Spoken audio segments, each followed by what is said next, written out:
नमस्कार दोस्तों, बहुत बहुत स्वागत है आप सभी का आपके अपने इस YouTube चैनल पे। दोस्तों मैं हूं एडवोकेट मंजीत त्रिपाठी। दोस्तों आज के इस वीडियो में मैं आपको इलाहाबाद हाई कोर्ट का एक डिसीजन बताऊंगा कि जिसमें कि माननीय उच्च न्यायालय ने बहुत ही सख्ती से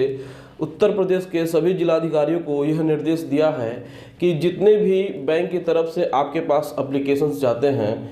परिसंपत्तियों को बेचने के लिए, तो आप उस पर जल्द से जल्द कार्रवाई करिए। सरफेसी अधिनियम की धारा 14 के अंतर्गत दिए गए प्रावधानों को भी लागू करने के लिए उच्च न्यायालय ने बहुत ही सख्ती से जिलाधिकारियों को निर्देश दिया है। तो यह निर्देश क्या है, किस तरीके से बैंकों ने इलाहाबाद उच्च न्यायालय में अपील करी है, क्या कुछ मामला है, आज के इस वीडियो में मैं आपको पूरी बात डिटेल से बताऊंगा। और यह आपके लिए बहुत ही इम्पॉर्टेंट है इस बात को जानना कि सरफेसी अधिनियम की धारा जो 14 है, जिसके अंतर्गत जिलाधिकारी बैंकों को यह आदेश देते हैं कि अगर कोई सिक्योर लोन दिया गया है और जो लोन लेने वाला है वह सही समय पर अपना लोन नहीं चुकाता है, तो उसके परिसंपत्तियों यानी मॉर्गेज प्रॉपर्टी को जिलाधिकारी बेचने का जो परमिशन देते हैं, तो उससे आपको क्या इफेक्ट पड़ने वाला है और किस तरीके से आप अपना बचाव कर सकते हैं, तो इस वीडियो में मैं आपको पूरी बात डिटेल से बताऊंगा। तो आप वीडियो को पूरा देखिएगा और अंत तक देखिएगा, तभी आपको सारी बातें डिटेल में समझ में आएंगी। तो दोस्तों चैनल में पहली बार आए हैं तो चैनल को सब्सक्राइब भी कर लीजिएगा, साथ ही साथ बेल आइकन दबा के ऑल नोटिफिकेशन को भी ऑन कर लीजिएगा, ताकि जब भी इस चैनल पे कोई भी सरफेसी एक्ट, लोन संबंधित और लॉ संबंधित वीडियो अपलोड हो तो उसकी नोटिफिकेशन की जानकारी सबसे पहले आप तक पहुंचे। चलिए दोस्तों देर नहीं करते हैं, वीडियो को शुरू करते हैं। दोस्तों जैसा कि आप सभी जानते हैं कि सरफेसी अधिनियम के अंतर्गत यदि बैंक कोई सिक्योर लोन देता है यानी प्रॉपर्टी को मॉर्गेज करके कोई लोन देता है, तो उसमें यदि जो लोन लेने वाला व्यक्ति है वो डिफ़ॉल्ट कर देता है, 90 दिनों तक अपनी लोन को नहीं चुकाता है, तो वह एनपीए कैटेगरी में उसके अकाउंट को कर दिया जाता है, उसका खाता एनपीए कर दिया जाता है, जो कि नॉन परफॉर्मिंग एसेट्स होते हैं। अब उसमें क्या है कि बैंक सबसे पहले तो उनको लीगल नोटिस भेजती हैं, 13(2) की नोटिस होती है, 13(4) की नोटिस होती है, लेकिन उसके बाद भी अगर वो बॉरोवर जिसने कर्ज लिया है वह नहीं चेतता है, इसका मतलब यह है कि वह अपना पैसा नहीं पे करता है, तो बैंक उसके जो भी मॉर्गेज प्रॉपर्टी है उसकी फाइल को वह डीएम के यहाँ पहुँचाती है और डीएम उसको देखते हैं। तो यह सरफेसी अधिनियम की धारा 14 के अंतर्गत ये सारे कार्य किए जाते हैं। तो सरफेसी अधिनियम के अंतर्गत धारा 14 यह प्रावधान करती है कि जिलाधिकारी के पास यदि बैंक कोई फाइल पहुंचाती है तो वह 30 दिन के अंदर उस फाइल को दे करके निपटारा करे और उस पर आदेश दे। लेकिन अगर कोई विशेष रीज़न है जिस पर जिलाधिकारी महोदय उस पर अपना सिग्नेचर या फिर उस फाइल का निस्तारण नहीं करते हैं, तो वह लेटेस्ट 60 दिन का समय उसमें हो जाता है। लेकिन 60 दिन का समय बीत जाने के बाद भी अगर जिलाधिकारी उस पर कोई भी एक्शन नहीं लेते हैं, तो फिर इससे जो बैंक होते हैं वो काफ़ी परेशान हो जाते हैं। तो इसी तरीके से परेशान होकर के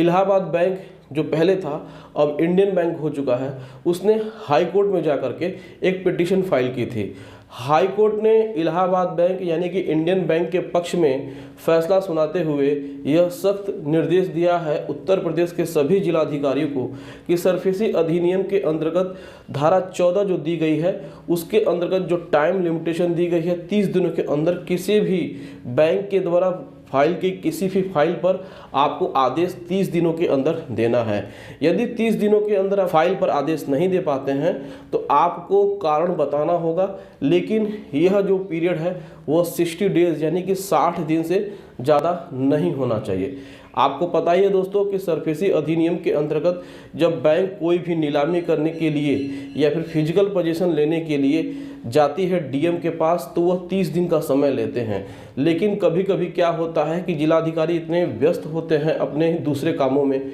अपने प्रोटोकॉल्स में, बहुत जगह उनके काम होता है, तो कभी कभी होता है कि 4-4 महीने 5-5 महीने फाइल वहाँ पे अटकी रहती है, जिससे कि बैंकों को बहुत सारी समस्याएं होती हैं। तो इसी समस्याओं से परेशान होकर के इंडियन बैंक ने हाई कोर्ट में एक याचिका दाखिल की और उस याचिका में डबल बेंच ने इंडियन बैंक के पक्ष में फैसला सुनाया है। और इससे